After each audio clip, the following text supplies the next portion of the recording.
Mesdames, Messieurs, bonsoir. Ravi de vous retrouver pour ce premier numéro de votre magazine Sport à la Une, le premier numéro de l'année. Ce soir, nous allons rendre hommage à un grand monsieur du football sénégalais qui nous a quitté ce dimanche. Le monde sportif pleure aujourd'hui Karim Séga Diouf. L'actualité du football africain, ce sont les CAF Awards qui se tiennent à Dakar depuis ce lundi matin.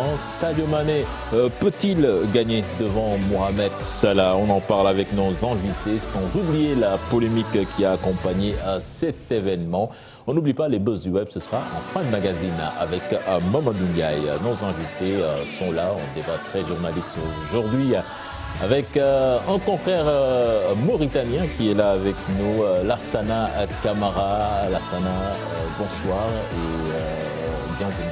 Bonsoir à tout le monde. Merci au Sénégal de nous avoir accueillis pour ce Awards cette année. Voilà, Lassana qui est venu pour les besoins de ce CAF Awards. Le président de la NPS qui est là avec nous également, Laboulaye, bonsoir. Bonsoir, Garo, bonsoir à tous. Bonsoir Bakary Cissé qui est un habitué de cette émission maintenant.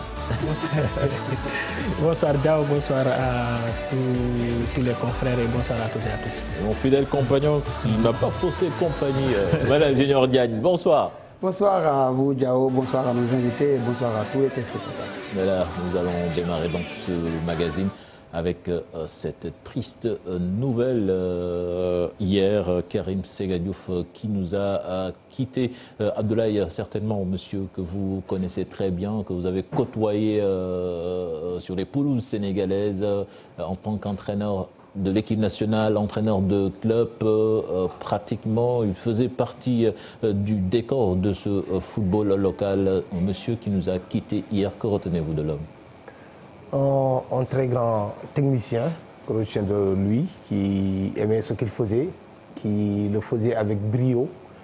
Je crois qu'aujourd'hui, si on se glorifie de la performance qu'Aliou Cissé est en train de réussir, en partie, c'est lui qui l'a mis sur les feux de projecteur. Il est rare de voir un sélectionneur A permettre tout simplement à son adjoint d'envoyer régulièrement son adjoint au charbon. Devant de la scène. Voilà, c'est ce qu'on a constaté avec l'équipe nationale de I-23 lors des Jeux Olympiques Londres en 2012.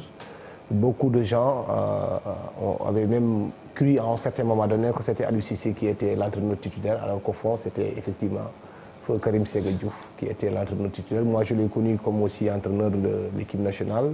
Quand j'ai démarré comme reporter, je l'ai côtoyé à plusieurs reprises au stade Demba Diop, au stade Ngalandi Diouf. Je l'ai eu aussi quand il était avec Yakar, le fisc. Donc ce que je retiens de lui avec toujours ce torpedo, des lunettes, mais qui savait aussi très bien s'exprimer quand ça allait très bien, quand son équipe réussissait des grosses performances, mais qui savait aussi qu'est-ce qu'il fallait dire à la presse quand il y avait des contre-performances de son équipe. En tout cas, ce que je retiens de lui aujourd'hui, c'est une grosse perte pour le football sénégalais. Et par ma voix, l'Association nationale de la presse sportive présente ses sincères condoléances à toute la famille du sport, d'une manière générale, et à l'ensemble de la famille sportive de Rufisque. Bakary, vous avez connu aussi cet homme qui a fait des beaux jours de ce football sénégalais. Oui, il faut dire qu'effectivement, la disparition de Karim Séga Diouf a remué tout le landerneau footballistique sénégalais. Moi, ce que je retiens de lui, c'est que c'était en 2012, quand l'équipe du Sénégal a essuyé la débâcle à Bata. Donc, il y avait un match amical que le Sénégal devait jouer à Durban contre l'Afrique du Sud le 29 février 2012. C'est lui qui avait amené cette équipe mixte avec Aliou Cissé et Ferdinand Coly et Régis Bogart. Et je retiens de l'homme un homme très courtois, très sincère dans ses relations et qui sait placer les mots justes pour galvaniser l'équipe. Je me rappelle ce jour-là, ce match était soldé par un nul vierge. Et malheureusement, arrivé à l'hôtel, les Lions ont été victimes d'un cambriolage. Donc il avait eu à requinquer la troupe malgré ce cambriolage-là. Et depuis lors, on est resté proche et je pense qu'effectivement, sa disparition est une lourde perte pour le football sénégalais. Et Et comme l'a dit Abdoulaye, nous présentons nos condoléances à toute la famille du sport, et particulièrement du football. Et moi, personnellement, je vais profiter de cette occasion pour présenter mes condoléances à notre directeur de publication, Hubert Beng, dont il est l'oncle direct. Donc, ouais, c'est pour vous dire que, quand même, que nous sommes tous endeuillés par la disparition de Karim Sega. Malal, Karim Sega, quand même, un homme qui s'est fait une réputation dans le nord du pays, notamment avec ses exploits avec l'Azak Ndiambour, quand même, où il a eu à briller. Oui, l'Azak Ndiambour, ensuite l'AS Douane, en n'oubliant pas ses passages en équipe nationale. Moi, je retiens plutôt cet homme calme. Quelle que soit la situation, il était calme, il analysait avec froideur et lucidité un peu tout ce qui se passait autour de lui. Et c'était quelqu'un aussi de généreux. Quand vous échangez avec lui, même au bout de 5 minutes, il vous enseigne quelque chose. Et il était également un fervent musulman. Quelqu'un qui croyait vraiment à la religion, qui l'a pratiquée et qui était très proche de sa famille parce qu'à chaque fois qu'il finissait le travail, l'objectif premier qu'il avait, c'était de rentrer à Rufisque auprès de sa famille. Donc c'est ça aussi la vie. Poussière nous sommes, poussière nous deviendrons. On ne retient que le positif parce que chez Karim Sega, il n'y a que du positif. On s'associe à la famille, à la presse, pour épauler sa famille naturelle, mais également essayer de prendre soin de son enseignement, de son héritage, afin que ça ne s'éteigne pas. Lassana, en tant que Mauritanien, vous avez connu cet homme? Oui, j'ai connu cet homme. Quand on suit l'équipe nationale du Sénégal, le développement du football sénégalais, ce sont des ciments de cette équipe. Ce sont les gens qui ont accompagné le développement du football sénégalais. Quand on parle de l'épopée 2002, quand on parle de la Coupe du Monde 2018, ce sont ces gens-là qui ont cru les premiers à croire que le Sénégal peut aller en avant, que le Sénégal a de la matière grise sur le terrain, que le Sénégal peut progresser dans le football. Donc c'est une immense perte. Moi aussi, je m'associe à l'association de la presse sénégalaise et toute la presse africaine est en deuil avec le Sénégal. Voilà, Karim Sega Diouf qui repose désormais au cimetière de Dangou à Rufisque. L'ancien entraîneur de l'équipe nationale du Ndiambour, entre autres, a été inhumé en présence d'éminentes personnalités du monde sportif. Ousseynou Thiam. Après la levée du corps à l'hôpital principal de Dakar, le cortège funèbre a fait cap sur Rufisque à la grande mosquée de Dangou où a lieu la prière mortuaire. Accompagné par cette foule immense, l'ancien entraîneur de l'équipe nationale du Sénégal a été inhumé au cimetière de la localité. Chez les parents et proches, essentiellement composés de personnalités sportives venus l'accompagner dans sa dernière demeure, les témoignages sur l'homme restent les mêmes. Parler de Karim Sega va être simple. Vous voyez la dimension de l'homme à travers ce qui l'a accompagné jusqu'à sa dernière demeure. Et en tout bon musulman, Inna lillahi wa inna ilayhi raji'un, ça veut dire qu'aujourd'hui nous sommes fiers de lui. Nous sommes fiers de ce qu'il a fait d'abord pour sa ville natale, ce qu'il a fait pour son pays à travers ses équipes nationales, ce qu'il a fait pour l'éducation surtout également, parce qu'on oublie souvent qu'il a été d'abord enseignant et ensuite professeur et ensuite maintenant entraîneur. J'ai eu à le fréquenter. La plus belle image que j'ai, c'est que nous avons fait un mois ensemble aux Jeux Olympiques à Londres où il a propulsé Aliou Sega. Aliou Cissé d'ailleurs. Je disais souvent à mes coachs, il faut être au devant. Pour être au devant, il faut accepter qu'on soit derrière. Et il a toujours mis cette œuvre en main pour mettre Aliou Cissé au devant de la scène. Et je crois que c'est assez difficile, vous ne verrez jamais un entraîneur de la dimension le faire. C'est le département de Rufisque qui perd un de ses illustres fils, qui a su nous rendre notre fierté dans le domaine du sport, parce que notre département est d'abord connu au plan national comme un département qui a pu émerger des sportifs de haut niveau. La plupart d'entre eux, sportifs, footballeurs, ont été encadrés par Karim Sega Diouf. Beaucoup d'internationaux aujourd'hui lui doivent leur carrière. Mais c'est Rufisque, c'est le Sénégal qui a perdu un homme de grande dimension. On prie pour lui. Un baobab s'est éteint. Quelqu'un qui a une dimension dans l'humanisme, sincère, objectif. Un homme qui a montré la valeur d'un sportif. Un homme de résilience. Je crois qu'aujourd'hui c'est le monde sportif. Mais en plus c'est Rufisque parce que c'est lui qui a mis toutes les générations en exergue. C'est Karim Diouf qui nous a quittés est un homme de valeur et de dignité. Je pense que la nation lui doit hommage. Un homme imbu d'un esprit rassembleur qui a servi son pays et qui mérite tous les honneurs de la nation. Pour ce qu'il a fait pour les équipes nationales de jeunes d'abord, équipe nationale A qu'il a imprimé, le Ndiambour qui est descendu qu'il a remis en place, l'AS Douane que j'ai aidé à le remettre également à l'AS Douane, il les a remontés en première division. Tout ce qu'il a fait, je crois qu'aujourd'hui l'éloge qu'on peut faire de lui, c'est qu'il est l'un des meilleurs entraîneurs et éducateurs de ce pays-là. Parce qu'il faut quand même qu'on rende hommage et qu'on soutienne beaucoup plus les gens qui sont vivants au lieu d'attendre qu'ils soient disparus pour pouvoir tout faire.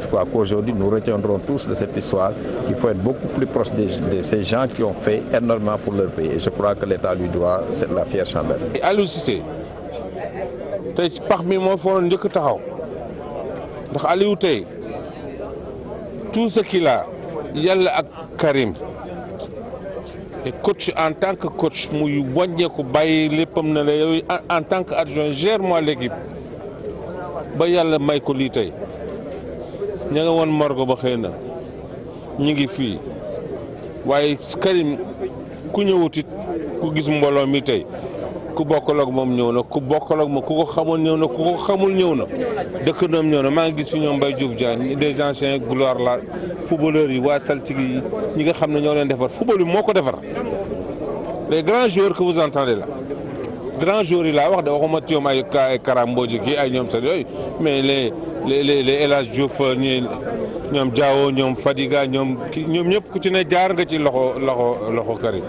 Karim yàlla na ko yàlla yërëm te yeexañu. Tous, ils prient pour le repos en paix de son âme et que le bon Dieu l'accueille dans ses paradis célestes. Amine, et merci à Ousseynou Thiam pour ce sujet. Karim, on l'a entendu dans le reportage, avait amené les Lions du Sénégal aux Jeux Olympiques de Londres. Les Lions U23 au lendemain de cette qualification. Il avait accordé une interview à Mame Fatou Ndoye. Je vous propose de suivre en extrait. Qu'on se qualifie et qu'on doit jouer le match d'ouverture dans le pays ancêtre du football et face au pays organisateur, pour me répéter, et jouer le match d'ouverture. Ça, je dis qu'il n'y a pas plus grand honneur qu'on puisse nous faire. Comme ce fut le cas lors de la Coupe du Monde en France. La Coupe du Monde en 2002, Corée-Japon. Corée-Japon. Ouais. L'honneur qu'on avait fait à l'équipe nationale du Sénégal. Mais Karim Séga, on va dire que vous avez déjà honoré le peuple sénégalais puisque vous avez obtenu une qualification, on n'a pas assez dit, on le répète jamais assez, historique, pour ces Jeux Olympiques de Londres 2012. Parlez-nous un peu de ce match contre Oman. On a l'impression que quand même les jeunes ont été bien armés pour aborder ce match. Si j'avais la possibilité de donner tous les honneurs du monde, tous les diamants du monde, tous les biens du monde au Sénégal et à mon peuple, je le ferai. Dieu a fait que cette qualification, que je sois là, qu'Adouci soit là, que tout mon staff médical technique soit là. Je pense que c'est nous, le Sénégal, qui nous a honorés, mais nous, on ne peut pas honorer le Sénégal. Nous travaillons pour le Sénégal, pour que le Sénégal soit émergent, soit bon à tous les niveaux.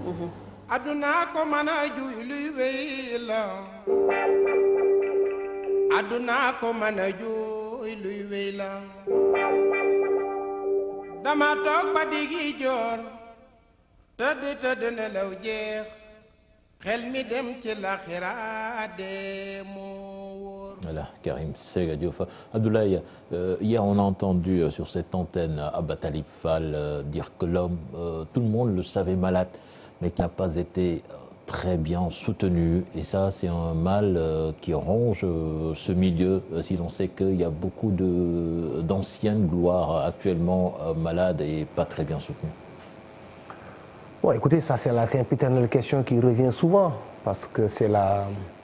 Après... Parce que quand même, il y a des... Je crois qu'il fait une petite ébauche par rapport à cette question-là. Elle est difficile à cerner, mais je crois quand même qu'il y a des personnalités qui ont eu tellement à faire de bonnes choses pour la nation, pour l'épanouissement de notre nation, pour sa jeunesse, surtout le côté éducation, parce que les gens parlent tout simplement de l'entraîneur, mais aussi il y a le côté éducation que je connais de la personne. Je pense qu'on devrait aller vers ce sens, dans ce sens pour voir cette solidarité qui devrait permettre quand même à certaines personnalités qui ont eu à servir la nation, d'une manière ou d'une autre, quand elles sont alitées pour qu'on puisse tout simplement la prendre en charge, parce que ce serait mieux que d'attendre la mort et puis venir, qu'on a l'habitude de voir dans les cérémonies, apporter des enveloppes, des millions à n'en plus finir, alors que peut-être que ces millions-là, si on les avait donnés à l'avance, ça aurait pu servir à quelque chose. Et surtout, le football peut le rendre, ce qu'ils ont donné à ce sport. On sait qu'ils ont contribué à en faire aujourd'hui ce qu'il est. Parce que quand Karim Sega était en équipe nationale, bien avant 2012, nombre de dirigeants aujourd'hui qui trônent sur le football sénégalais étaient encore à l'université ou encore en train de se chercher dans ce milieu du football. Donc, au jour d'aujourd'hui où on a des milliards dans les comptes de la Fédération sénégalaise de football, c'est une honte pour le Sénégal, pour la Fédération, que d'entendre faire des quêtes à la radio pour assister un ancien entraîneur de l'équipe nationale du Sénégal à l'IT. C'est une honte. Parce que ce n'est pas 200 000 qui peut aider, ce n'est pas 300 000 qui peut aider, parce qu'on va mettre des centaines de millions dans des choses, voilà, qui à la limite ne nous apportent rien. Donc je pense qu'on gagnerait plus à avoir ce côté humain-là dans le football, même si le business a pris le dessus. Il va falloir que l'on revienne à notre base qui est l'entraide et la solidarité et le respect de l'œuvre accomplie. Et vous avez des nouvelles de Boukounta? Moi, quand je voyais Karim Sega, automatiquement, je pensais à lui. Et lui aussi, apparemment, est-ce qu'il est... Même en dehors des entraîneurs, vous entendez souvent d'anciens internationaux qui sont aujourd'hui dans des situations difficiles et on ne fait rien pour les aider. Et ce n'est pas normal. C'est pas normal. C'est pas normal, Bakary? Oui, il faut dire qu'effectivement, Karim Sega a souffert silencieusement jusqu'à sa mort, parce que moi, je me rappelle, il y a moins de 2 mois, j'ai tenté de le joindre au téléphone et on entendait à peine sa voix. Il est resté digne dans sa maladie jusqu'à sa mort. Donc, comme l'a dit Malal, je pense qu'effectivement, aujourd'hui, il doit avoir ce fonds de solidarité dans le football qui va permettre aux dirigeants de prendre en charge peut-être les anciennes gloires ou les anciens dirigeants qui sont malades. Aujourd'hui, moi j'ai eu la chance de prendre Tchernoyoum qui depuis plus de 15 ans ne s'est pas prononcé dans la presse. Et quand on le lit, on sent nettement qu'il est frustré parce qu'il dit carrément qu'au Sénégal, on manque de reconnaissance vis-à-vis des anciens. Lui, il n'est pas encore mort. Il est là et en tant que légende vivante, s'il le dit, il est en activité, il vit à l'extérieur. Et donc, s'il parvient à percevoir, à dire des choses que certainement les dirigeants n'ont pas compris, je pense que ça, c'est une alerte. À eux maintenant de trouver une alchimie qui va leur permettre, n'est-ce pas, de prendre en amont les différents malades. Parce qu'ils existent, forcément, il suffit juste d'écouter l'émission hebdomadaire de doyen Abdoulaye Diaw. Qui va passer après Abdoulaye Diaw pour s'en rendre compte. À la radio, tous les samedis, dimanches, il dit telle personne est malade, telle personne est malade, telle personne est malade. Donc je pense qu'aujourd'hui, les dirigeants, ils sont là pour ça. Il y a ce volet social aussi qu'ils doivent vraiment prôner afin que vraiment, même si après le destin, on ne peut rien contre le destin, mais quand même que les gens sentent effectivement que s'ils sont malades, ils ont eu ce soutien moral des fédéraux, ou pour ne pas dire des dirigeants. En plus, quoi qu'on puisse dire, ce football quand même génère de l'argent, même le championnat local maintenant est lucratif. Voilà, c'est l'hommage que nous avions voulu rendre à Karim Sega Diouf. Repose en paix, Monsieur Diouf, et que le bon Dieu ait pitié de ton âme. Nous parlons maintenant de cette actualité Dakar, capitale du football africain avec les CAF Awards. Tout à l'heure, vous venez du stade Léopold Sédar Senghor, monsieur, où il y avait ce match de gala entre les légendes du continent africain, l'équipe du Sénégal de 2002 qui jouait contre une team africaine dirigée par Samuel Eto'o-Fils. Et pour la petite histoire, c'est l'équipe de Samuel Eto'o-Fils qui a gagné 3-2 l'équipe du Sénégal dirigée par El Hadji Ousseynou Diouf. Donc un match Il s'est déroulé tout à l'heure sous les yeux de Gianni Infantino, président de la FIFA, et Ahmad, président de la Confédération africaine de football. Alors Lassana, vous étiez au stade, on dirait que quand même que la sauce commence à prendre, que la fête commence. La sauce commence à prendre parce que la CAF, ils ont compris qu'en faisant ce match de gala, en mettant en hommage à Jules Bocandé, que tout le football sénégalais regrette, la CAF est en train de faire en sorte que le football, c'est pas seulement sur le terrain, c'est de l'hommage. Ce matin, à la CAF, ils sont montés dans l'embarcadère, ils étaient à l'île de Gorée, ils ont visité l'Institut Mariama Ba, un institut d'excellence du Sénégal, où les filles qui vont devenir peut-être une d'entre elles qui va devenir la future présidente du Sénégal. Donc c'est l'excellence. Et le fait de montrer ça, la maison de l'esclavage, à des anciennes gloires du football africain, je pense que la CAF est en train de réfléchir à utiliser la pratique sportive à des fins éducatives et sociales. Tout à l'heure, quand vous parlez de ce que le football peut faire aux anciennes gloires et tout ça, donc il faut qu'il y ait une réflexion globale qui va faire en sorte que nous puissions tous faire que ce football-là ne soit plus seulement sur le terrain, l'argent que ça draine, tout ce que ça comporte puisse être utile pour la société. Ablaye, apparemment il y avait du monde au stade, le public a massivement répondu, comme pour dire qu'ils ont toujours la cote, ces anciens joueurs.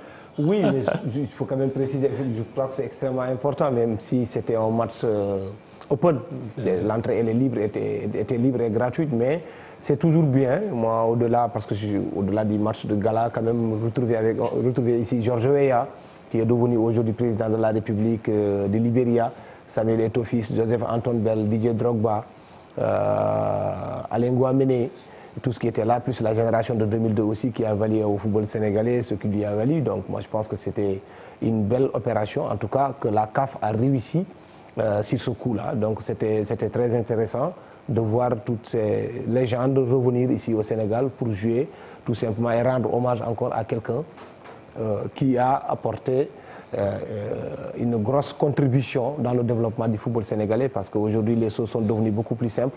Du temps de Gilles-François Bocandé, il fallait être véritablement un patriote pour pouvoir jouer. On ne reviendra pas sur tout ce qu'il a eu à faire. En tout cas, à l'époque, les réglementations de la FIFA ne permettaient pas des gens qui puissent se libérer pour venir jouer dans son pays. Mais lui, tout le monde sait ce qu'il faisait pour venir expulser pour venir jouer pour son propre pays. Donc cette personnalité-là, elle méritait effectivement d'être montrée à la jeunesse. Je ne reviens pas sur Lassana, ce que Lassana a dit. C'était aussi important pour que des binationaux qui ont décidé de prendre la nationalité sportive de leurs parents, revenir à l'île de Gorée, voir cette porte de non-retour, aller visiter aussi ce lycée d'excellence qui constitue Mariama Ba, qui fait une fierté du Sénégal, mais qui aussi une fierté de toute l'Afrique. Je crois que c'est ce coup-là, en tout cas, moi je tire mon chapeau à la CAF. C'est une initiative à on aperçoit El Hadji Diouf en train de... voilà. Il y a de beaux restes. L'argent injecté par l'État du Sénégal dans l'organisation des CAF Awards s'est invité à la conférence de presse ce matin. C'était à Gorée, maître Augustin Senghor qui a précisé que le Sénégal n'a donné que 500 millions de francs CFA. Des légendes du foot africain étaient présents à cette conférence de presse. Compte rendu signé Pape Faraning et Diafaraba. Liés autour de... Les gens du football africain veulent une organisation parfaite pour la CAF Awards. Beaucoup d'innovations pour cette année. 11 catégories seront primées. Pour les habitués de nos cérémonies d'awards, ils auront constaté que cette fois-ci, il y a beaucoup d'innovations. Ces innovations ont comme objectif principal le faire prévaloir les différentes activités de la CAF, lesquelles activités concourent à la bonne organisation de nos compétitions de football. Donc ça a été une procédure très longue. Le travail a commencé depuis plus de 6 mois. Il y a plus de 6 mois. Il y a eu 11 différentes catégories des CAF Awards de 2018. Nous avons le joueur de l'année avec la joueuse de l'année. Nous avons le joueur jeune de l'année. L'appellation CAF Award pose problème à certains observateurs. Mais bientôt, l'événement va changer de nom pour coller à l'actualité. Et dans le processus, effectivement, évolutif de ce concept, il est prévu effectivement qu'il y ait un ballon d'or avec de l'or de l'Afrique. Vous l'avez dit, Eddie Hamel vous a dit ici, c'est d'abord il y a la malachite qui est africaine, on n'a rien importé, et puis il y a aussi de l'or qui est africain. Donc en termes de conception, il y a une évolution, il y a un travail qui se fait, qui va aboutir effectivement à votre souhait, qui est de remettre un ballon d'or à un Africain, mais qui soit l'or d'Afrique. Le choix du Sénégal pour la première fois et l'argent injecté par l'État ont soulevé un débat à la rencontre. Le montant qui est donné par le Sénégal est loin du compte si on doit retenir le budget total de cet événement. J'en suis témoin, je sais ce que la CAF met dedans. C'est important qu'on le dise, parce que très souvent, certains esprits peuvent lancer des messages qui peuvent brouiller le vrai message dont l'Afrique a besoin. Et la vérité aujourd'hui, nous autres Sénégalais, ce que nous devons comprendre, c'est que si d'aventure l'État sénégalais avait donné 500 millions... Une conférence de presse sans le président de la CAF et certains nominés. Mais la rencontre a été rehaussée par la présence des légendes du football africain, comme El Hadji Ousseynou Diouf, Samuel Eto'o-Fils, deux anciens ballons d'or africains, qui seront aussi honorés. Thank you for being with us. Voilà, Maître Augustin Senghor, un peu agacé quand même par cette histoire d'argent. Bakary, quand même, on va le dire, que cet événement quand même a généré beaucoup de polémiques. Certains parlent d'un budget d'1 milliard de francs CFA, ou bien une somme d'1 milliard de francs CFA injectée par le Sénégal. Maître Augustin Senghor qui parle de 500 millions. Ce matin à la RFM, on a entendu Boundaouda Diop parler de 900 millions pratiquement pour cet événement. Alors, à moi la parole, non? Oui, oui, moi je pense qu'effectivement, il ne faut pas qu'on divertisse les gens. Moi je pense que Maître Senghor n'a jamais démenti l'information selon laquelle l'État du Sénégal a injecté cet argent-là. Il a dit que l'État du Sénégal a donné 500 millions à la CAF. Et puis effectivement, l'État du Sénégal a donné 500 millions à la CAF.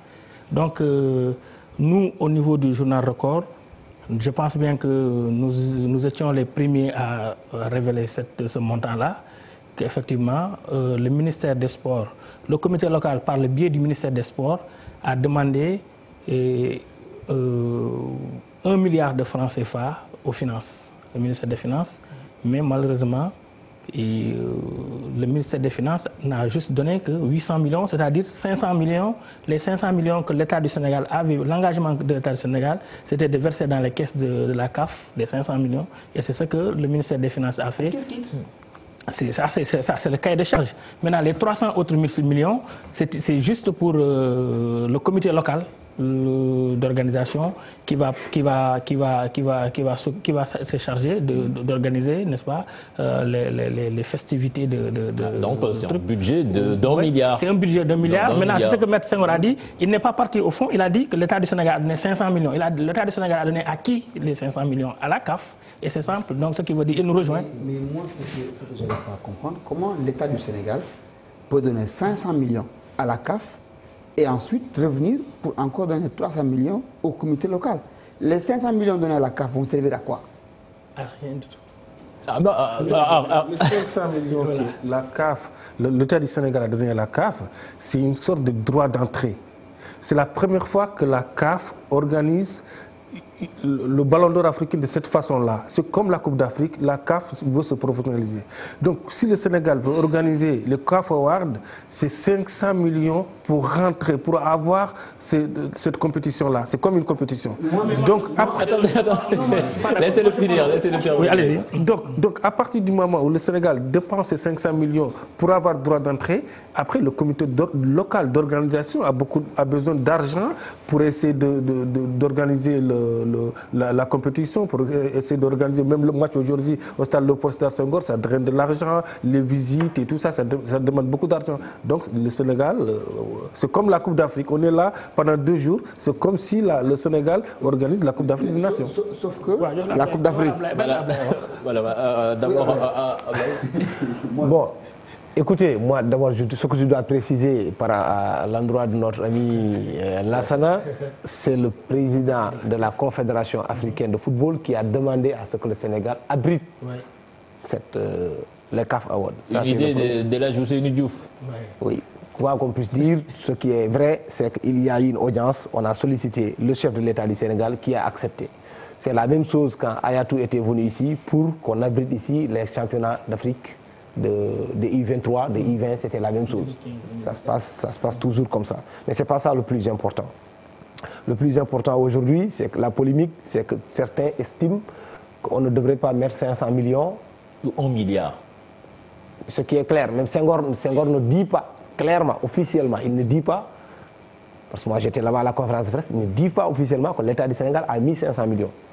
Il dit, si l'État du Sénégal même a donné 500 millions, ce que nous gagnons dans l'organisation et ce que la CAF a mis en termes de billets, d'hébergement et autres est largement supérieur par rapport à ce que le Sénégal a mis. Mais au-delà de tout ça, ce que nous y gagnons.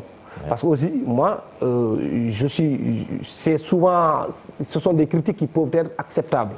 Dans un pays où tout est prioritaire, quand vous prenez, si vous décidez tout simplement de donner l'information consistant à dire que l'État du Sénégal a donné 500 millions à la CAF, qui est supposée être une organisation fêtière immensément riche, et dont on se pose des questions sur la destination de son argent, contrairement à la FIFA par exemple, qui redistribue, alors que la CAF, oui, il y a quand même une sorte de redistribution qui a commencé depuis un certain temps. Oui, ça peut amener un certain nombre de polémiques. Mais, attention, il ne faudrait pas quand même qu'on croie que ça c'est l'apanage du Sénégal, parce qu'il y a quand même un cahier de charge, il l'a relevé tout à l'heure. Je ne comprends pas pourquoi est-ce que le Qatar organiserait certaines compétitions. Nous avons vu Monaco, parce qu'il y a des pays, pour qu'elles existent même au niveau international, ils passent par le sport. Oui, et n'oublions pas qu'Al-Ahli, je donne cet exemple-là pour en finir, Al-Ahli, moi j'ai vu Al-Ahli donner 1 milliard de francs CFA juste pour jouer contre le Real de Madrid. Juste pour jouer contre le Real de Madrid. Ça c'est un club privé entre Al-Ahli et le Real de Madrid. Ça c'est une affaire ça c'est un business. C'est le prestige, oui. Mais ce que je ne comprends pas, que la CAF soit demandeur pour organiser ces CAF Awards pour donner son ballon d'or et récompenser ses anciens joueurs. Oui. C'est son affaire à elle. Oui. La CAF a de l'argent. Dis même que la CAF est plus riche que le Sénégal. Plus riche que le Sénégal. Même on veut dire ça. Oui. Donc, comment la CAF veut venir à Dakar, organiser ces CAF Awards et demander à l'État du Sénégal de respecter un cahier de charge? C'est une démarche que je ne comprends pas. C'est comme la FIBA qui te dit, je viens chez toi, j'organise l'Afro-Basket et tu prends tout en charge et tu me payes. C'est pas cohérent. Ce qui est aberrant, c'est pas cohérent. S'il vous plaît, ce qui est aberrant dans cette affaire, c'est que Ablaye l'a soulevé, le Sénégal n'a jamais rien demandé. C'est le président de la CAF lui-même qui a sollicité une audience auprès du chef de l'État, qui a accordé, n'est-ce pas, la demande de la CAF. Donc on nous dit que le Sénégal gagne en prestige. Quel prestige? Le match qui se joue, tout à l'heure. Ce n'est pas qu'en prestige, attention, Bakary. Non, mais attendez que je finisse. Ce n'est pas qu'en prestige qu'on gagne. Ce n'est pas qu'en prestige, mais laissez-moi venir. Mais attendez que je finisse. Le match qui s'est joué tout à l'heure là, je pense que les priorités sont ailleurs. Il suffit juste de jeter un coup d'œil sur la pelouse du stade Léopold Sédar Senghor pour s'en rendre compte. Parce que déjà, Samuel Eto'o, tout le monde le sait, c'est quelqu'un qui contrôle bien, mais la pelouse n'était pas bonne, il avait du mal à contrôler le ballon. Donc ce qui veut dire qu'aujourd'hui, ces 500 millions-là pouvaient nous valoir, n'est-ce pas, une pelouse. Ouais, mais à mon avis. Bakary, j'ai entendu ce matin le directeur de la haute compétition, bon ça a changé, maintenant c'est plus le directeur de la haute compétition, il a dit que si le Sénégal met 1 milliard, à la fin, notre pays peut gagner 3 milliards. Comment? Juste. Comment? Comment? Oui, mais comment explique ça? Parce que le Sénégal a fait un bon investissement en organisant ces CAF Awards, la première du genre au Sénégal. Ils ont mis 1 million. Ils peuvent gagner 1 milliard. Ils peuvent gagner plus que ça. Premièrement, la destination Sénégal. C'est une publicité mondiale pour le Sénégal ces 2 jours-là. C'est toute la planète qui parle du Sénégal. On est en train de parler de l'île de Gorée aujourd'hui. Quand l'image sur Twitter, sur Facebook et tout ça, le Sénégal est au centre de l'Afrique et du monde aujourd'hui. Donc ça, c'est déjà un investissement pour l'avenir pour le Sénégal. Et tout ce que la CAF, les joueurs, ils vont laisser, aujourd'hui le match de charité qui était là, ils vont laisser un montant à la famille de Bokandé. Il y a beaucoup de choses que la CAF va redistribuer au Sénégal. Le Sénégal est gagnant en termes publicitaires, le Sénégal est gagnant en termes de développement. Et je pense que c'est un investissement pour l'avenir du Sénégal. Parce qu'on sait qu'aujourd'hui, le Sénégal ne peut pas gagner organiser une Coupe d'Afrique des Nations. Le Sénégal, où est-ce qu'on va organiser une Coupe d'Afrique des Nations ici? Donc, on ne peut pas organiser. En organisant ce genre de cérémonie-là, c'est bien pour le Sénégal. Les retombées sont si conséquentes que cela. Non, mais je veux dire, je me fie à ce que Senghor a dit. Qu'est-ce que Senghor a dit? Non, il dit, par rapport à ce que la CAF a investi, c'est supérieur comparativement à ce que le Sénégal... Comment dire ce que la CAF a investi? Vous savez, c'est très facile d'avoir ce minime. C'est 500 mais laissez-moi au moins terminer laissez-moi au moins terminer mon idée et après, si vous voulez, vous reprenez la parole, vous dites ce que vous voulez. Par exemple, moi, je ne me contente pas seulement de l'image, parce que ce qu'il parle, c'est l'image. Ce qu'il parle, c'est Bokandé. Ça encore, c'est personnel. Ça, c'est pas l'État du Sénégal.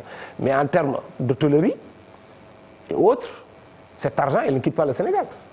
Oui, mais on parle de 100 journalistes accrédités, plus les officiels. Est-ce que vous pensez que c'est vraiment... Non, ce n'est pas 100 journalistes, mais ça n'a pas d'importance parce que les 200 journalistes accrédités n'ont pas fait le déplacement.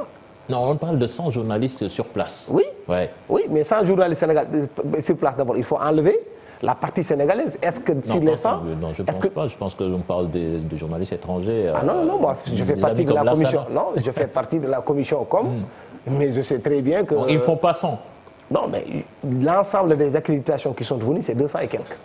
Si les 200, il y a environ 50 ou 60%, ou 40 ou 50%, ce sont les journalistes sénégalais. Parce que les accréditations, nous tous, nous savons comment ça fonctionne. À chaque fois qu'il y a quelque chose, un journaliste qui est respectueux, tu t'accrédites. Et après, on verra. Certainement qu'il y a des Nigérians, certainement qu'il y a des Sud-Africains et autres qui sont accrédités, mais qui n'ont pas effectué le déplacement. Parce qu'encore une fois, il y a ce qu'on appelle l'intérêt pour le public. Et ces journalistes-là ne sont pas payés en charge par la CAF? Non, pas du tout. Mais le journaliste qui vient ici, il n'est pas pris en charge par la CAF. Lui, quand il vient, c'est pour couvrir. Moi, je me suis déplacé là-bas, mais lui ou quelqu'un d'autre, quand il se déplace là-bas, ce n'est pas la CAF qui te prend en charge.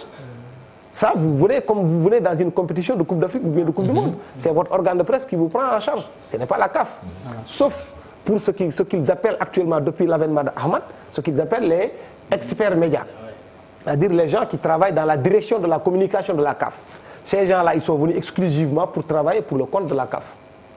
Ça, ce sont des gens que la CAF prend en charge. Mais on ne peut pas quand même occulter le fait que autant de personnalités qui se déplacent dans un pays, qui viennent, qu'il ne peut pas y avoir de rentrée de devises. Est-ce qu'on peut quantifier cela? Mais c'est ça, la quantification, c'est à ce niveau-là que ça se pose problème. Mais quand même, convenez avec nous qu'un Didier Drogba, un Samuel Eto'o-Fils, un Jérémy Nditap, un Georges Weah et autres qui se déplacent juste pour le CAF, forcément, il y a de la devise qui va rester dans le pays. Forcément. Ouais, forcément. Maintenant, est-ce que le Sénégal, ce qu'il a dépensé? Non. Est-ce que le Sénégal, ce qu'il a dépensé? On sait comment ça se passe, quoi. Ces gens-là sont invités, ils sont nourris, logés, blanchis. Ça, par la CAF. Oui, par la CAF. Par la CAF, encore une fois. Par l'argent du Sénégal, l'argent du contribuable sénégalais. Si, avec les 500 sénégalais, si. Ablaye, c'est ça. Avec non 500 Ablaye, aujourd'hui, vous faites partie de... Le mur de protection de Mbao est tombé. Non, mais les jeunes de Mbao... Attends, vous savez, au moment où on a plus de pelouse à Léopold Sédar. Vous savez, Malal, moi, je viens du Nord. C'est pourquoi je vous dis, dans ce pays, tout est prioritaire. Et tout le monde sait quand même qu'il y a énormément d'abris provisoires. Si on rentre dans ce domaine-là, on ne va pas s'en sortir. Et si on rentre dans ce domaine, on ne va jamais organiser une compétition comme la Coupe d'Afrique. Jamais. Compétition de Coupe d'Afrique au Sénégal? Non, c'est ce que je te dis. Si il faut éradiquer l'ensemble des abris provisoires, il faut que dans tout le pays, qu'il y ait des pistes, qu'il y ait des routes, des autoroutes, des aéroports, nous n'allons jamais rien organiser. Oui, mais Ablaye... non, attention, il faut qu'on s'accorde là-dessus. Même dans 20 ans, même dans 20 ans, on est en 2019, dans 20 ans, le Sénégal ne sera pas prêt pour organiser une Coupe d'Afrique. Pourquoi? Parce qu'ils ont changé. De 16, ils passent à combien? À 24. À 24. Oui. Ils augmentent le nombre de stades. Tu as dit 20 ans, attention. Attends. Tu as vu comment ça marche dans ce pays? Oui. Ouais, bon, mais quand même, ça c'est un autre débat. Mais Bakary, quand même, on a entendu Maître Augustin Senghor quand même répondre de façon, je sais pas, très intelligente à Monsieur Pape Diouf que vous avez accordé à cette interview, lui qui a carrément craché sur cet événement. Vous savez, nous avons la chance d'avoir quelqu'un comme Pape Diouf qui ne mâche pas ses mots. Qui effectivement dit ce qu'il pense, et je pense qu'il a juste dit ce qu'il pense de cette affaire des CAF Awards, et puis moi je suis en phase avec lui parce que ça c'est invraisemblable. Aujourd'hui, Ablaye l'a dit, nous sommes dans un pays où tout est priorité, donc injecter 500 millions à la CAF pour une cérémonie qui va durer juste 2 ou 3 jours, pendant ce temps le pays n'a pas de pelouse adéquate pour abriter les grands événements. Moi, je pense que c'est aberrant. Maintenant, on peut me dire oui, il y aura des retombées derrière, comme l'a dit Maître Augustin Senghor, et il dit qu'aujourd'hui, il a la chance d'être dans le comité exécutif. Il sait ce que la CAF injecte comme argent dans ce genre de manifestations. Il sait de quoi il parle. Mais moi, je pense que, effectivement, comme Pape Diouf l'a dit, et puis je pense qu'aujourd'hui, si l'article a été repris un peu partout en Afrique et dans la diaspora, c'est parce qu'effectivement, les gens trouvent que c'est aberrant d'injecter 500 millions dans Est-ce qu'il y a c'est pas un problème? C'est restrictif. Est-ce que c'est pas un problème personnel? Vous savez, il y a d'abord l'interviewé. Pape Diouf, ce n'est pas n'importe qui. Ça, c'est connu d'abord, Bakary. Nous sommes tous journalistes. Quand Pape Diouf parle, ce n'est pas n'importe qui parle.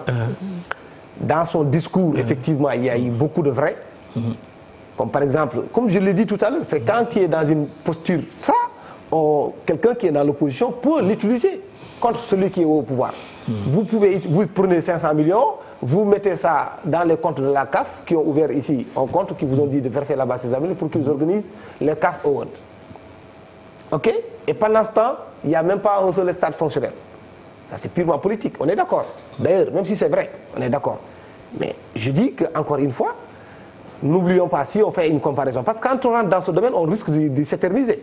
N'oublions pas quand même que la CAF vient de rétrocéder au Sénégal, le centre Guerrero, c'est 5 hectares. C'est 5 mais ça, la CAF a obligation de le faire. Mais non, je ne suis pas d'accord. Ça ne dit pas que c'est obligation de le faire, Bakary aussi. Ça, c'est une obligation. Donc, c'est pour ça que la CAF a... Non, je n'ai pas dit ça. Non, je n'ai pas dit ça. J'ai fait une comparaison. Mais si vous entrez dans ce domaine-là, on ne va pas s'en sortir. Non, mais parce qu'il faut te limiter. Je ne suis pas d'accord. Moi, je ne voudrais pas qu'on se limite au fait que le Sénégal a donné 500 millions pour organiser les CAF Awards. Je veux qu'on voit plus loin que ça. Qu'est-ce que le Sénégal peut gagner par rapport à ça? C'est plus de 500 millions, c'est 1 milliard. Non, c'est pas 1 milliard. Parce que moi, je sais pas. Moi, je connais pas le montant. Mais non. J'ai entendu 1 milliard. J'ai entendu 1 milliard. J'ai entendu 800 millions. J'ai entendu 500 millions. Augustin Senghor, à la conférence de presse, il n'a pas dit ces 500 millions qui ont été versés dans les comptes de la CAF. Il ne l'a pas dit. Il a dit quoi? Il ne l'a pas dit, j'étais là-bas. À supposer même. Oui, s'il dit à supposer. À supposer même. Non, il dit, moi, je fais partie du comité. Non, Ablaye, non, soyons, doucement. Ah non, mais j'étais là-bas, Bakary. Observation directe. Qu'il soit là. Moi, je dis qu'Augustin Senghor, c'est la personne morale du football sénégalais aujourd'hui. Il a la chance d'être membre du comité exécutif et aujourd'hui, il a organisé une conférence de presse. Donc, si lui, il est sûr de ce qu'il dit, qu'il nous dise combien le Sénégal a donné à la CAF. Mais s'il dit que, supposons même que le Sénégal ait donné 500 000, ce qui veut dire en demi-mot, il est en train de valider ces propos-là. Et je le dis bien que même le ministre des Sports, je suis à la télé, il a dit effectivement que c'était 1 million de dollars. 1 million de dollars, ça fait quoi? Il faut calculer quand même. Non, c'est-à-dire, il faut pas... 1 million de dollars, au moment où nous parlons, c'est 550 millions. Voilà, c'est ça. Il dit 1 million de dollars. Moi, j'ai eu la chance d'avoir ce scoop et de dire qu'effectivement, les finances ont désavoué Matarba. Ça, je le sais, vous avez tous lu le papier. Parce qu'il a demandé 1 milliard, on lui a donné 800 millions. Donc, on lui a donné 800 millions, il a été désavoué. Aujourd'hui, le directeur... pas désavoué, non, mais attendez, ça, tu es libre de penser ça. Non, aujourd'hui, le directeur de la haute compétition dit, non, l'État a injecté 900 millions. Le directeur de la haute compétition, c'est l'un des collaborateurs les plus proches. Alors s'il le dit, c'est officiel. Oui, s'il le dit, il l'a dit aujourd'hui ce matin. Il a dit 980 il a dit 980 millions environ. Il a dit le directeur de la haute compétition, qui est l'un des éléments les plus proches du ministre des Sports. Donc, que M. Senghor comprenne effectivement que les gens ne sont pas en train de raconter des conneries. Moi, ce que je ne comprends pas, c'est que M. Senghor a eu la chance d'avoir le micro ce matin. Il a organisé une conférence de presse qui nous dise carrément combien l'État du Sénégal a mis dans cette affaire-là. C'est aussi simple que ça. Je suis d'accord avec toi sur ce plan-là. D'ailleurs, parce que la première réponse quand même, elle était alambiquée. C'était l'autre là qui l'avait donnée, c'était Constant Awari, qui ne semblait pas aimer la question. Senghor a pris la balle au rebond pour revenir là-dessus et développer. Mais cette question ne doit pas gêner parce qu'on est quand même dans un monde de transparence. C'est ça qui est le plus important. Ce n'est pas pour rien qu'on a pris notre compatriote Fatima Samoura pour l'amener à la CAF, à la FIFA. C'est une question de bonne gouvernance et de transparence. Combien d'argent ont été injectés par l'État du Sénégal dans le compte de la CAF? Dites-nous, au point c'est tout. Ça, on n'a pas besoin quand même de garder une nébuleuse là-dessus. C'est l'argent du contribuable. On peut dire qu'il faut le prestige, il y aura des retombées et tout, c'est vrai. Mais je pense que les priorités sont ailleurs et que la CAF doit changer de démarche. C'est ça la vérité. Moi, je pense tu ne peux pas gagner des milliards et demander des mettre aux États qui souffrent. Tout à l'heure, cher, tu disais, vous disiez plutôt, je m'excuse, qu'effectivement, est-ce que Pape Diouf n'a pas de compte à régler? Il n'a aucun compte à régler. Ça, je vous le dis. Il a dit donc il a dit en off. Il n'a aucun compte à régler. Bakary, Pape Diouf, c'est pas n'importe qui, comme il l'a dit, c'est l'ancien président de Marseille, Pape Diouf, on le connaît dans le football. Mais Pape Diouf, il peut dénoncer, mais il ne donne jamais de solution, Pape Diouf. Quelle est la solution que Pape Diouf donne? Moi, je pense que la Fédération sénégalaise de football a péché par manque de communication, en ne communiquant pas à la presse sénégalaise le montant qu'ils ont donné ça à la CAF, qu'est-ce que ça va donner en termes de retombées au Sénégal. Et pas que la Fédération sénégalaise de football, la CAF aussi. Mais la CAF n'a pas à communiquer ça, c'est à la Fédération sénégalaise de football de communiquer tout ce que l'État du Sénégal a donné à la CAF et tout ça. Une bonne communication pour dire que c'est une stratégie à long terme. On a investi sur l'avenir, on a investi pour les retombées que cette manifestation aura financièrement, économiquement et tout ça. Quand il dit que quand Samuel Eto'o, il s'est déplacé ici, pris en charge par la CAF, mais tout ce que Samuel Eto'o, en voyant ce matin, j'étais à l'Institut Mariamaba, quand une fille a posé la question en disant qu'ici, il y a l'excellence en termes d'études, mais on n'a pas de stade. Si on avait un stade à côté, on allait, etc. Il y avait des stars qui disaient, oui, si on peut les aider, on va les aider. Peut-être ça peut rentrer en 2020. Ça aussi, si on peut les aider, on va les aider. C'est le discours qu'on connaît. Là, moi, je ne suis pas d'accord avec vous. Si vous dites que le président Pape Diouf ne donne pas de solution, moi, je pense que ça, c'est parce que vous ne comprenez peut-être pas sa démarche. Aujourd'hui, ce n'est pas à lui. Il a même donné la solution. Il dit aujourd'hui qu'en donnant 500 millions, à la place de donner de ces 500 millions-là, il y a une solution, c'est-à-dire de réfectionner les 2 grandes pelouses du pays. Ça, s'il le fait, ça, c'est déjà une solution. Et moi, je dis aujourd'hui, la CAF, si elle compte organiser ses CAF au Sénégal, elle n'a qu'à mettre la main à la poche et payer. Mais elle a mis la main à la poche. C'est aussi simple que ça. Mais pas de nous soutirer de l'argent. Il nous a soutiré de l'argent. Bakary, elle a mis la main à la poche. Elle a mis combien? Elle a donné combien? C'est ça le problème. Elle a donné combien? C'est là où réside le mystère. Est-ce que toi, aujourd'hui, tu es en mesure de dire combien la CAF a dépensé? La CAF est entièrement et totalement prise en charge par l'État du Sénégal dans ces affaires-là. On y arrivera. Allez-y, vous verrez. Maître Augustin Senghor lui-même, Bakary, Maître Augustin Senghor lui-même a dit que ces 500 millions de francs CFA que le Sénégal a injectés sont minimes par rapport à ce que la CAF... Qu'ils nous disent combien la CAF mais c'est ça le problème, c'est ce que je disais à Lassana. Peut-être si la CAF avait communiqué de mais si la CAF avait communiqué dessus, on ne serait pas là.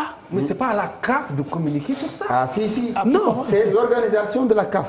Pourquoi pas? Si le Sénégal a dit clairement qu'il a donné 850 ou 900 millions à la CAF doit dire en retour, moi j'ai injecté 1,8 milliard pour une bonne organisation. Là, ce serait clair. Mais ils ne communiquent pas là-dessus. C'est comme si l'Association nationale de la presse sportive, l'ANPS, dit je vais organiser un gala en Mauritanie et demande aux journalistes mauritaniens de supporter l'organisation.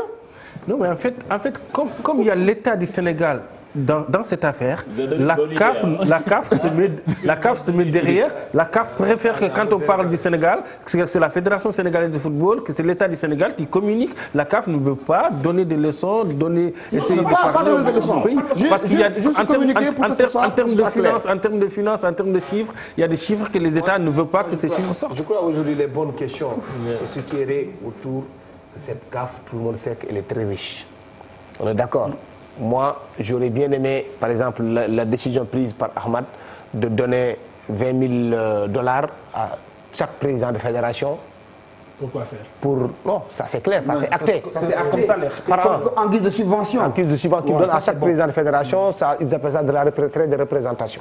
Ça c'est une bonne truc. Mais j'aurais bien aimé, c'est-à-dire que dans une perspective proche ou lointaine, qu'on puisse effectivement, que les populations aussi puissent sentir davantage l'apport de la CAF dans le développement de ce football-là. C'est ça le plus important. Aujourd'hui, je crois que c'est Abdoulaye Diaw même qui le disait, je préfère me qualifier à la Coupe du Monde que de remporter un trophée de la Coupe d'Afrique. Oui. C'est-à-dire, vous vous qualifiez à la Coupe du Monde, vous vous retrouvez avec 5 milliards. 5 milliards. Vous remportez le trophée de la CAF, vous avez combien? On n'a même pas 800 millions. Donc ça pose un certain nombre de problèmes. Alors que quand même, c'est une organisation fêtière africaine et sa première rentrée de fonds se trouve au niveau de la Coupe d'Afrique.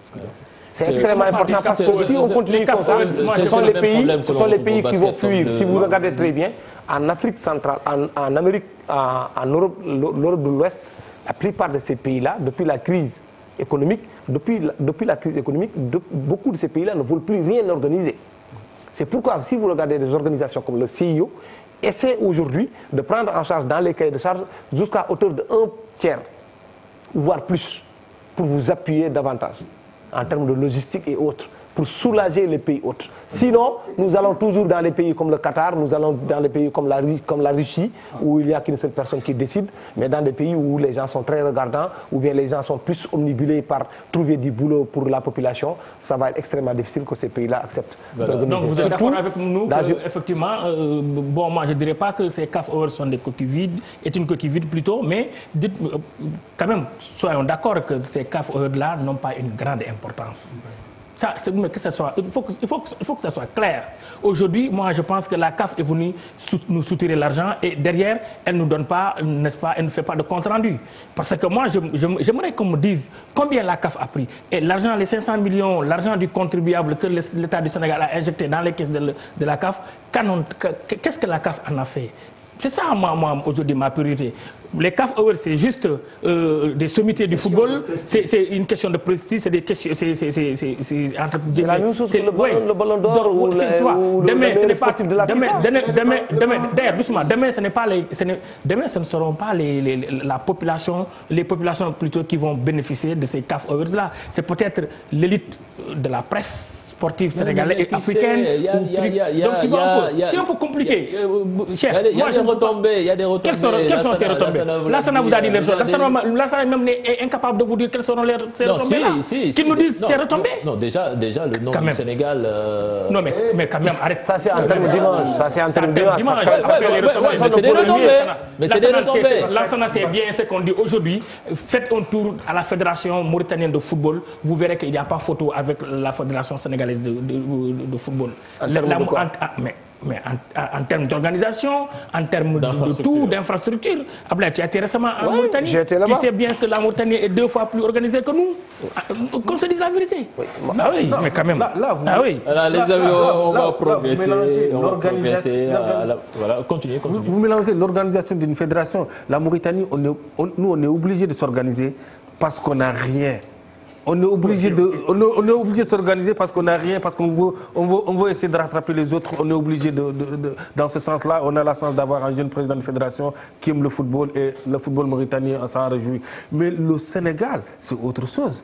C'est autre chose par rapport à la Mauritanie. C'est 2 qualifications pour à la Coupe du Monde. Non, Ablaye, non, je ne suis pas d'accord. Vous savez, il faut pas, non, mais s'il vous plaît, quand même, il faut pas prendre les gens pour des demeurés quand même. Le Sénégal n'a jamais rien gagné. Jamais rien gagné depuis 1960. Le Sénégal n'a jamais rien gagné. Mais aujourd'hui, c'est quoi? Mais actuellement, le Sénégal est numéro 1 en Afrique. Mais c'est moi, je sais que... Oui, mais quand même. C'est la vérité. Le Sénégal, c'est pas la Mauritanie, Bakary.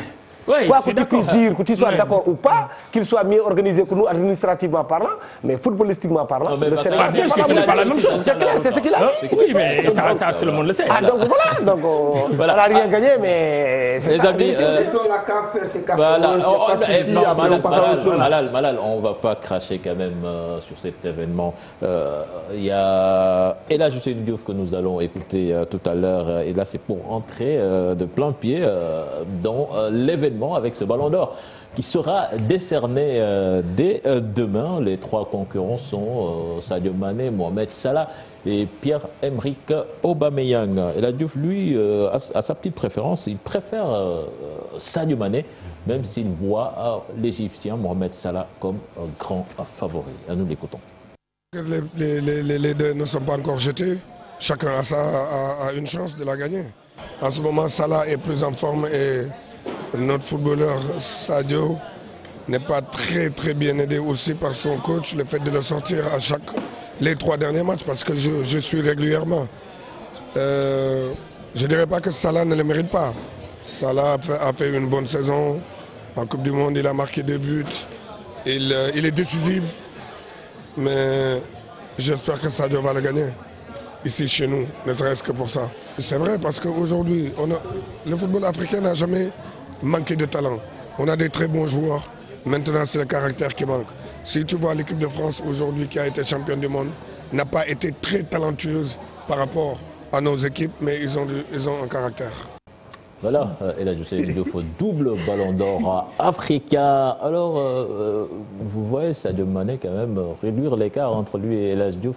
Déjà en avoir un dès demain. Ella Diouf ou Salah, vous voulez dire? Sadio Mané, je dis. Ella Diouf ou Sadio Mané? Non, Sadio Mané, je dis. Sadio Mané et Salah. Oui, Sadio Mané qui n'en ont pas encore. Oui, mais... Mais il pourrait réduire l'écart s'il gagne demain son premier.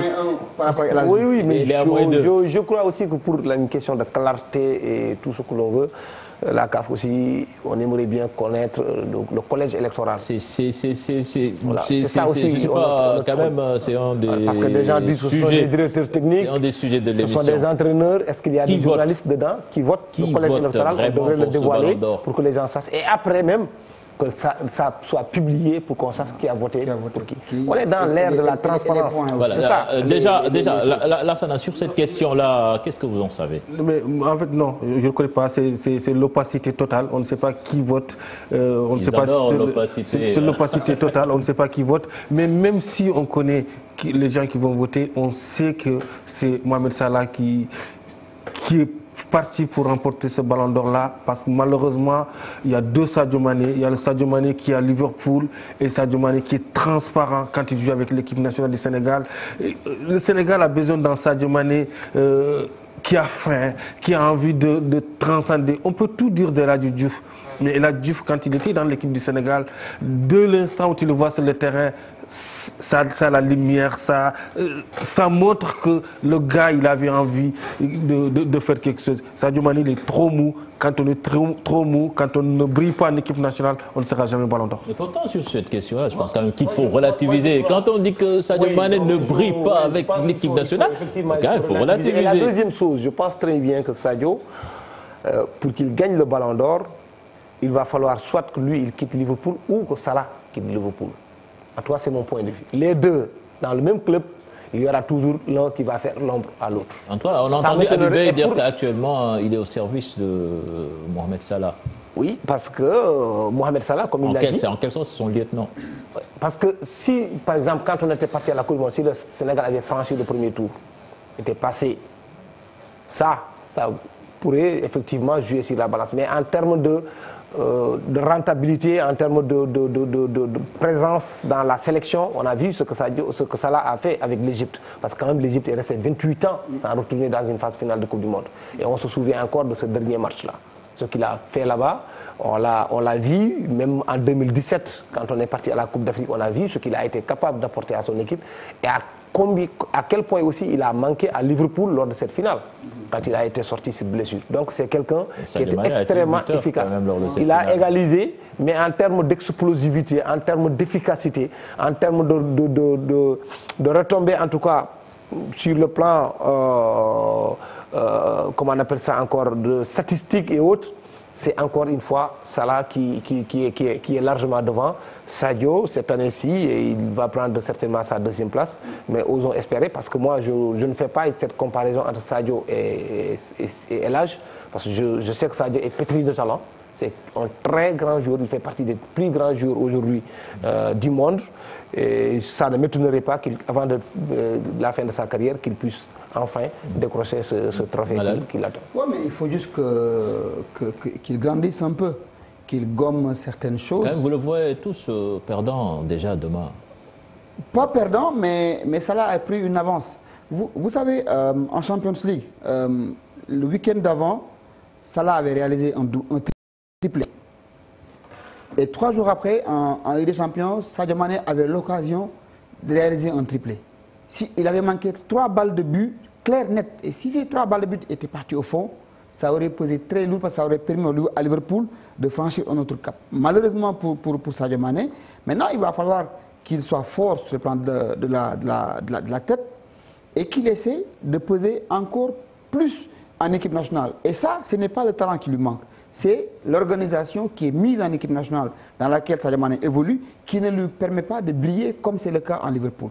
Maintenant, c'est à l'entraîneur national, aux gens qui ont en charge l'équipe nationale, de mettre en place des systèmes dans lesquels le petit peut s'exprimer et montrer tout son talent, tout ce qu'on attend de lui. Parce qu'on sait que le talent est là. C'est juste les conditions dans lesquelles il faut s'exprimer qui manquent. Donc, le staff technique doit revoir sa copie, voir un peu avec lui comment on fait pour sortir le meilleur d'eux. Parce que Sadio Mané, moi je ne le connais pas bien, mais je sais que c'est un gosse qui marche à l'affectif. Parce que quand vous voyez Klopp le porter sur son dos, lui donner des câlins, ça c'est pour booster son moral. Vous êtes à côté d'un monsieur qui le connaît très bien. Bakary, déjà, vous ne le voyez pas gagnant demain? Bon, il faut relativiser. Parce que moi je dis, tant que l'arbitre n'a pas sifflé la fin du match, tout est possible. Donc aujourd'hui d'abord, il faut qu'on règle d'abord la question de ceux-là qui votent, qu'on sache les critères du vote et tout. Parce que tout le monde parle de Ballon d'Or depuis 92 jusqu'ici, mais il y a toute une nébuleuse autour de cette question-là. Maintenant, aujourd'hui, il faut jeter un peu un coup d'œil sur les statistiques des deux.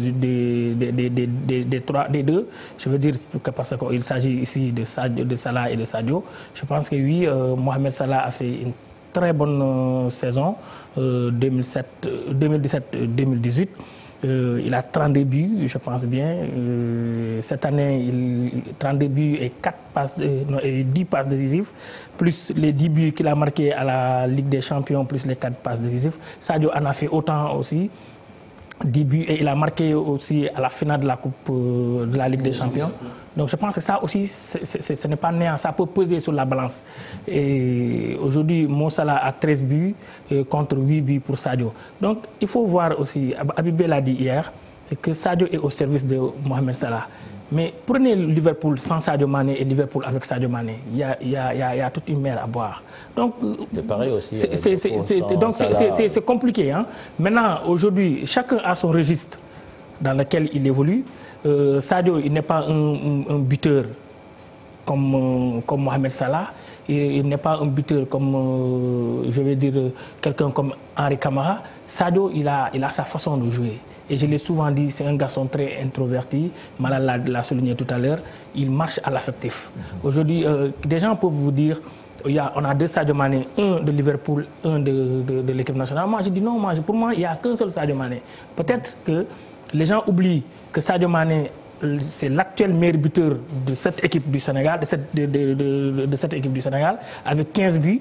Les gens oublient que Sadio Mané, c'est le meilleur buteur sous Aliou Cissé avec 9 buts. C'est le meilleur passeur sous Aliou Cissé. Donc, si on dit... Les gens, de ce côté-là, moi je pense que les gens attendent beaucoup plus de lui. Parce que quoi qu'on puisse dire, c'est le moteur de cette équipe nationale du Sénégal. À chaque fois que les choses se dégradent, c'est lui qui a la baguette, s'il ne marque pas. Les grands observateurs disent que oui, Sadio doit s'imposer à son coach.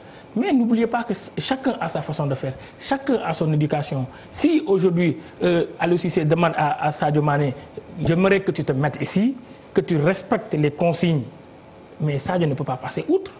Parce que déjà, passer outre voudrait dire quoi? Voudrait dire qu'il ne respecte pas ses coéquipiers. Maintenant, on ne peut pas... Mais si. Non, mais non. Ablaye. Il ne faut pas aussi qu'on fasse une comparaison entre une équipe et un club.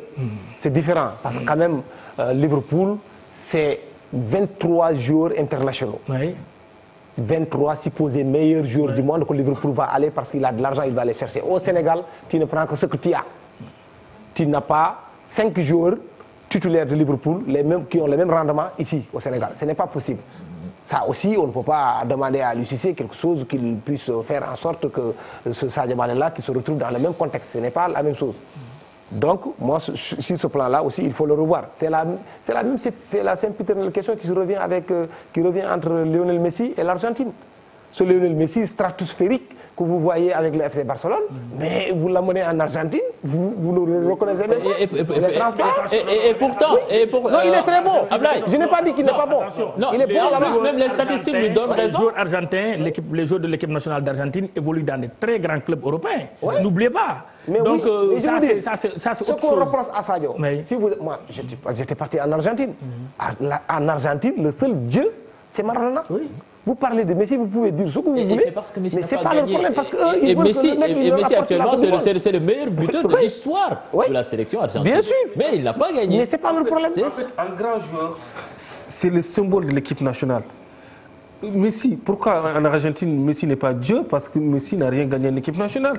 Sadio Mané aussi, c'est le même cas. Sadio Mané, il faut qu'il y ait un match. Il faut qu'il y ait un match du Sénégal, un match décisif du Sénégal, que Sadio Mané se transcende, que Sadio Mané fond l'armure. Ce match, Lassana arrivera, on ne sait pas encore dans quel pays. Mais il a joué. Non. Le match, il a joué à Polokwane quand même.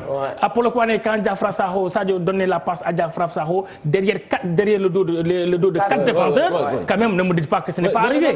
Aujourd'hui, dites-moi, aujourd'hui, je suis d'accord comme me disent que, effectivement, le rendement de Sadio Mané n'est pas aussi probant qu'à Liverpool.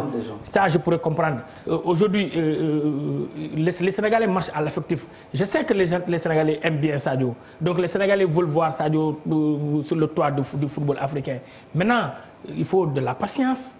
Il faut aussi qu'ils sentent qu'effectivement, il y a tout ce beau monde derrière lui. Bakary, moi, c'est ça.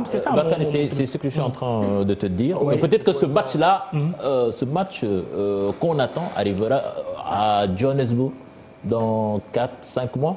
Et là, j'anticipe un peu. On espère que la CAN va se jouer à Johannesburg et ça sera décidé demain, en Afrique du Sud.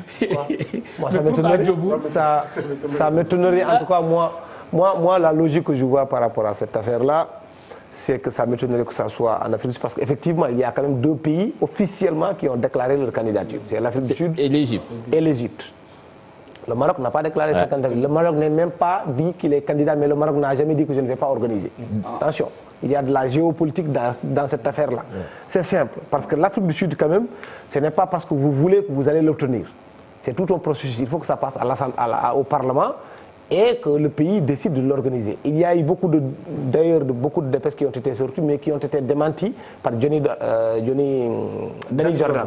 Aujourd'hui même, il l'a même démenti pour dire que non, ils n'attendent rien de la CAF. Ce qu'ils veulent, c'est que la CAF leur permette d'organiser la Coupe d'Afrique dans de bonnes conditions.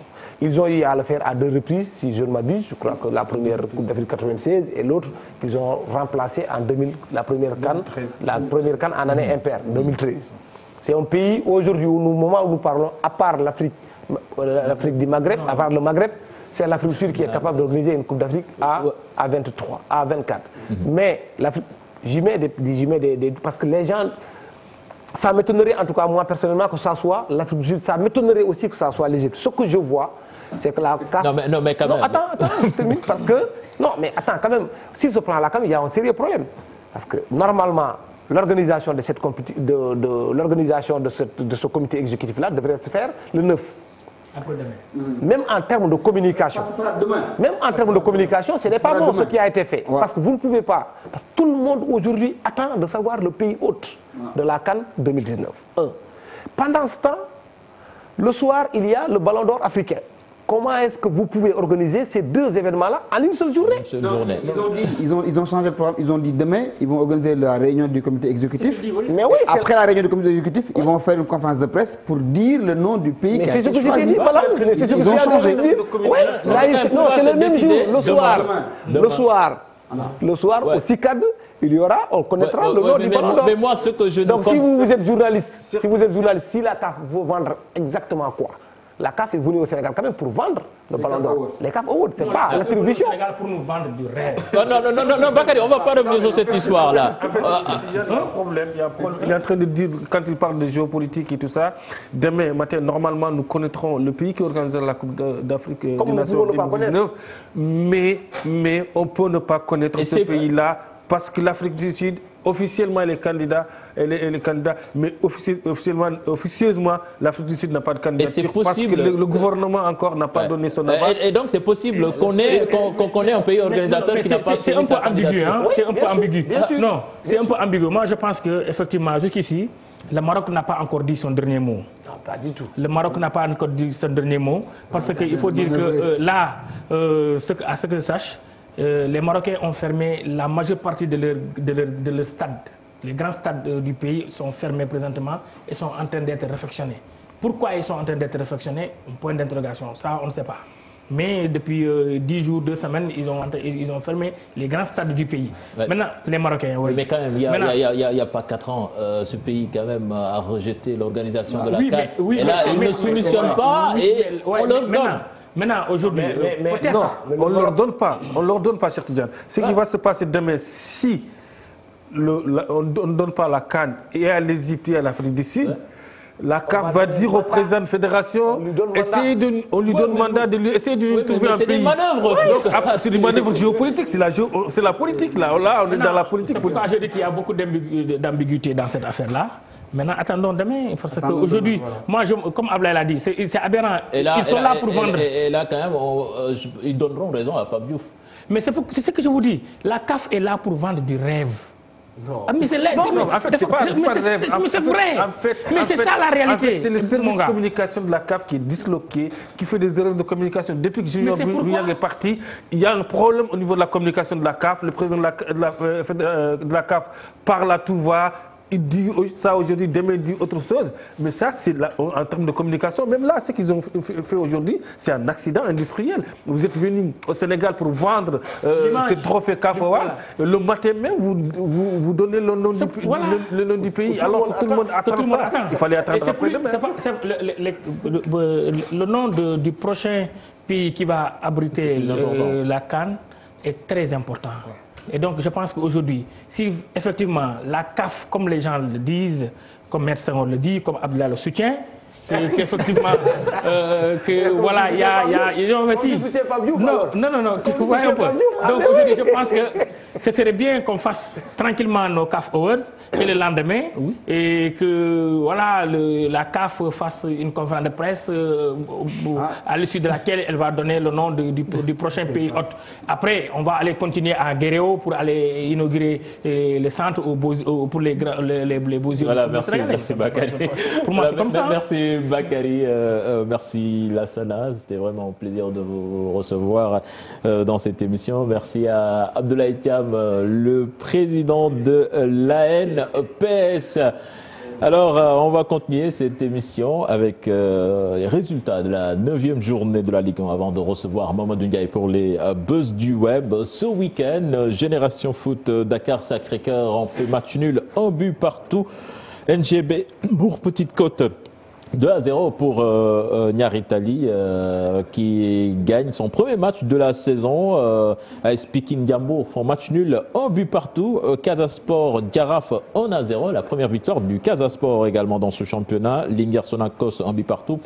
Mbour Tenguet FC 4-1 pour TFC. US Gorée Douane 1-0 pour l'AS Douane. Au classement, le Tenguet FC est leader avec 20 points, suivi de Pikine avec 16 points. Troisième position, l'AS Douane avec 15 points. Et puis en bas de tableau, nous avons Sonacos avant-dernier, 13e avec 6 points. 14e, Mbour Petite Côte avec 5 points. Dans quelques instants, nous recevons Mamadou Ndiaye pour les buzz du web.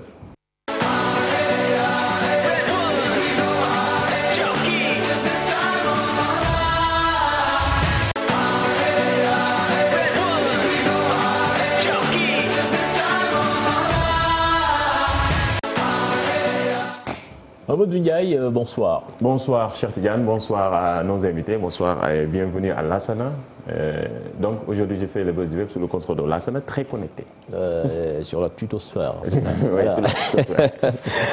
L'information de cette semaine, c'est Franck Ribéry qui a défrayé la chronique avec une côte de bœuf en or, c'est ça? Oui, c'est ça.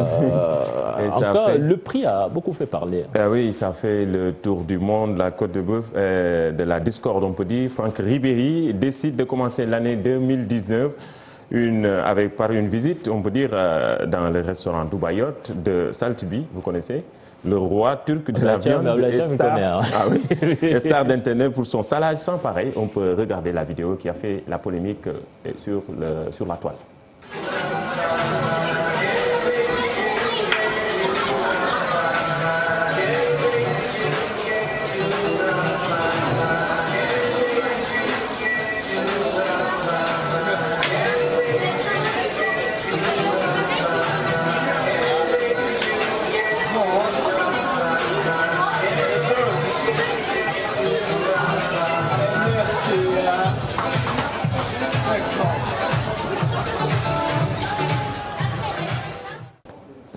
Voilà, on peut dire jusque-là tout va bien, sauf que le prix du plat a déclenché une polémique sur les réseaux sociaux. Le prix qui varie entre 1200 € et 3000 €. Ah bon, c'est cher. Il y a pas beaucoup d'argent. 1200 €, c'est rien du tout, c'est à peine. Non, 1200 €. 1200 €. 1200 €. Oui. Oui, mais 1000 € c'est 650 000. Oui. 200 €, ça fait même pas 1 million. Et pour des gens qui gagnent des millions c'est rien du tout. Et puis c'est son argent. Non, c'est rien du tout pour lui. Pour lui, c'est rien mais du ça tout. crée une polémique sur les réseaux sociaux, surtout avec la présentatrice Poulvar, qui avait même posté un message sur Twitter. Si vous ne savez pas quoi faire de votre argent, il reste plein de causes à financer, surtout dans les ONG, et vous pouvez aider les pauvres. Et Ribéry a répondu sèchement. Je n'ose pas donner sa réponse. En fait, la réponse, c'est un coup de maître. Oui, c'est un coup de maître. Audrey Poulvar, qui a dit à Ribéry, ses lunettes à 3 000 €. Non, mais attends, la dame ne peut pas l'attaquer, quand même, alors que lui, il gagne des milliards. Des milliards. La dame a acheté ses lunettes à 3 000 €. 15 000 €. Tous les jours du monde, qui ont des milliardaires font des folies. Ils achètent des voitures, ils achètent n'importe quoi à des centaines de millions. Ça, c'est leur argent. Par contre, la façon dont il a répondu, c'est pour cela que le Bayern il a dit autre chose aussi qui a... Il a même insulté. Il a insulté. À la limite, même le club a décidé de sanctionner Ribéry. Oui, mais quand même, il faut dire que ces gens-là aussi, souvent aussi, ils font des œuvres de charité. Souvent, ils n'en parlent pas. Bon, je pense que quand même, c'est sa vie. Tu as le droit de dépenser ton argent comme tu veux. C'est ça la vérité. Non, tu n'as pas le droit aussi. Si, c'est ça la vérité. Non, personne ne viendra ici me dire ton salaire, tu le dépenses comme ça. Je le fais. Je dépense mon argent comme bon mais grand, vous êtes journaliste. Mais non. Vous savez, c'est ça qui nous tue. Tu ne déranges personne. Quand tu as le courage d'aller travailler, de gagner honnêtement ta vie, à la fin du mois, si tu as ta paye, tu en fais ce que tu veux. Mais tu n'es pas une personnalité. Non, tu n'es pas une personnalité. Quand tu es une personnalité, tu symbolises quelque chose. Mais tu ne dois pas. Regarde, ici au Sénégal, tu achètes une petite voiture, on dit que tu es un misérable. Demain, tu achètes une 4x4, on dit de me fouiller. Mais qu'est-ce que les gens veulent? On continue.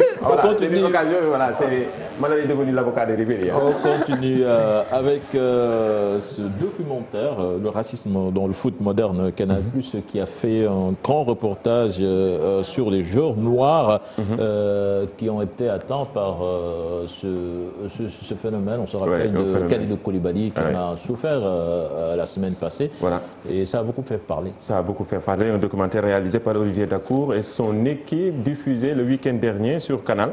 Je ne suis pas un singe, c'est le titre du documentaire.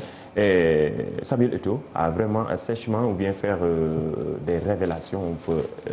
On peut regarder cet extrait. Beaucoup de gens vont perdre l'argent. Et quand tu touches déjà la poche de quelqu'un, je vais te dire, il va trouver des solutions.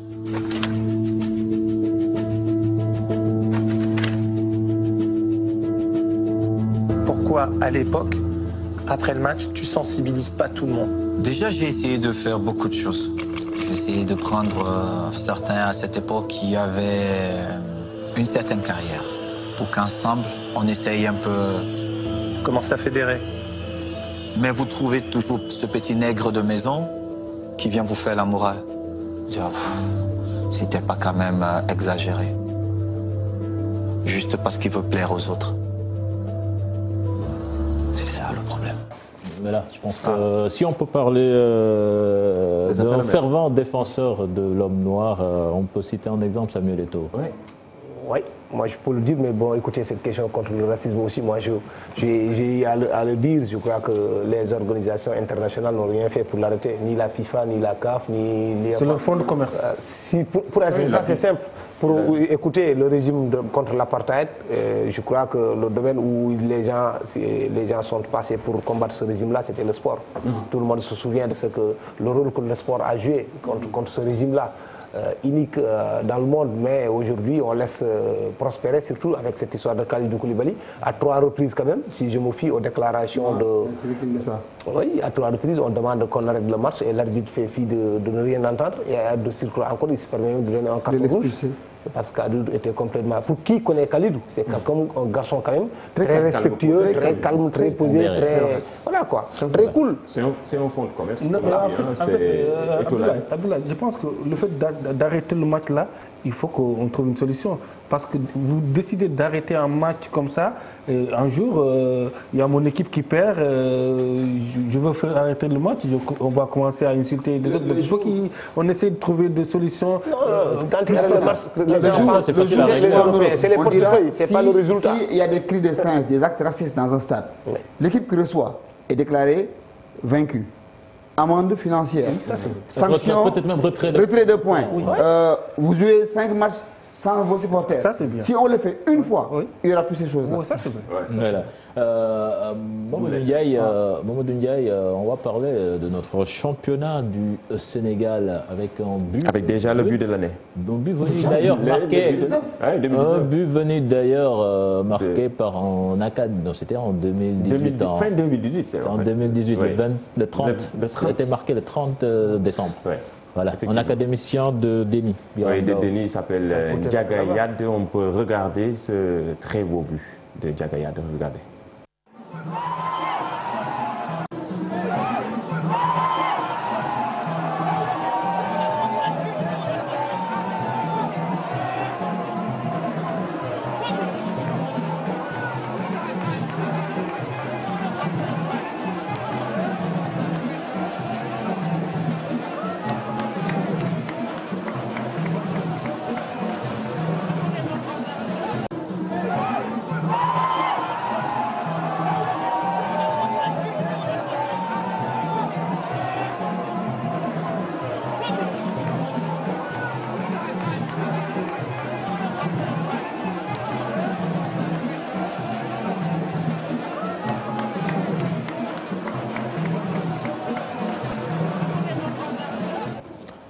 Voilà, c'est magnifique. Très joli but. Hein. Très joli. Je pense que ça s'appelle comment les plus beaux buts pour la cérémonie du Ballon d'Or là.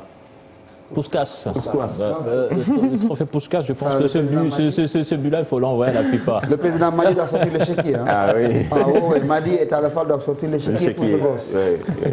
En tout cas. Donc félicitations à Ndiaga Yade, c'était le match Génération Foot Ndiambour sanctionné par un match nul de 3 buts partout.